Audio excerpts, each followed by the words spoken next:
They're gonna leave. Exactly.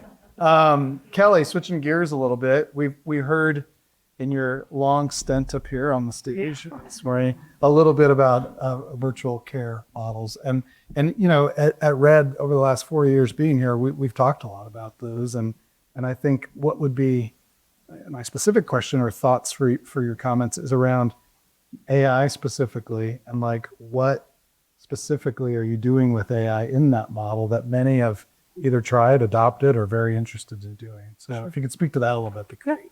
So earlier when I was talking about the virtual nurses, I talked about how we use the workload planner to try to get at what things do we maybe take off of the nurses. Well, we've done the same kind of work through our predictive analytics and our fall risk. So inside of our EMR, we have a predictive fall score. So we score the patient out with the fall risk when they come in. And then behind the scenes, it pulls in a lot of other data that show to be predictive to a fall risk of the patient and more accurately scores the patient. So now we've been able to pull that data out and use our own fall information to say, do we see trends? Do we see a patient population that we don't have sitters on? And are we sitting with the right patients?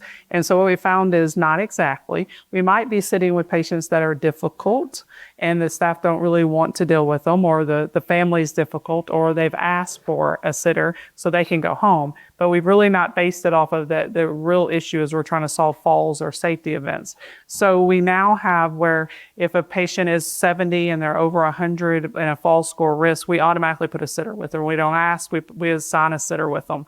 If they're above 65, we know they're high risk. If they're above 65 with the score 100, so we do safety rounds on them every hour. And we make sure the bed fall alarms are on the patient instead of, the staff, doesn't like always to put bed alarms on patients. And you can have a whole hospital full of bed alarms. So we're really trying to identify what's the right patient to have a bed alarm on. So since we've done that, we've seen a 20% reduction in our falls just because we've better identified the patient that we should be having the sitter with versus letting the staff or the physician tell us who we should have a sitter with.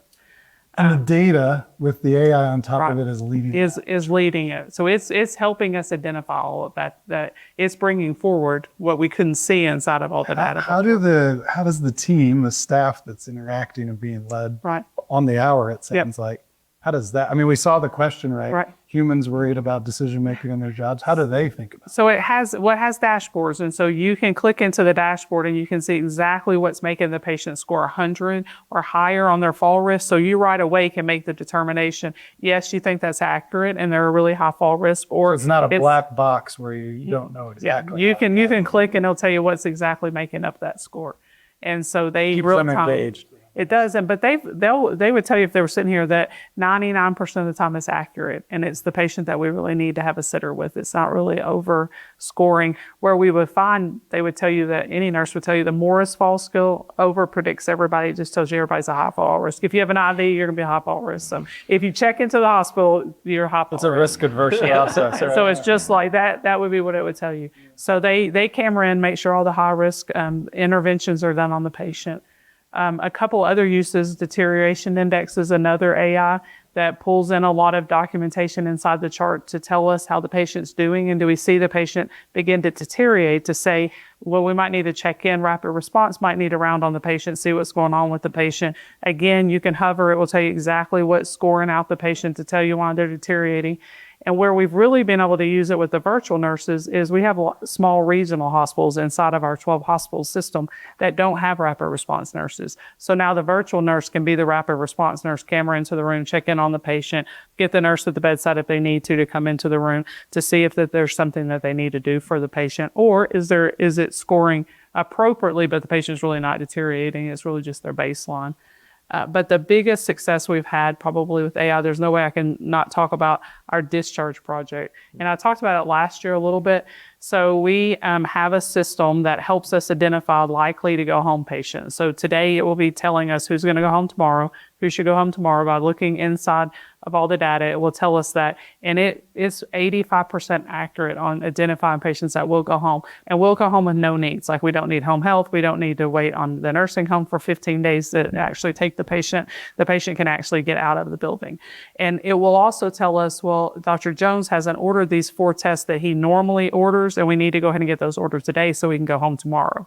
So it would tell us any care gaps that we haven't fulfilled off of ordering patterns of the physician. So from the work we've done around that, we've been able to move our discharges by 10:30 to 35% leave out of our building by 10:30 in the morning. We have a 79-minute from the time the order goes into the patient pushes out the door, 79 minutes for us to do that. And so we've obviously decreased our boarders in the ER by about 500 every month inside of our ERs. And what it really has done for us is it's given us the equivalent of 34 beds across our campus that are not staffed, that it's just 34 new beds by getting patients out quicker and to be more accurate with length of stay. That we've been able to take more transfer. So we're up 24% on transfer volume that we've been able to take into the system. And that's from the analytics that's running behind the scenes to tell us who's going to go home. So What I like about every one of the examples that you shared is that it's augmenting humans being able to do things better. right. And I think that's the world we'll live in for quite a while. Because I think that the AI today is really good at helping us see things we couldn't through many calculations, etc. But most everything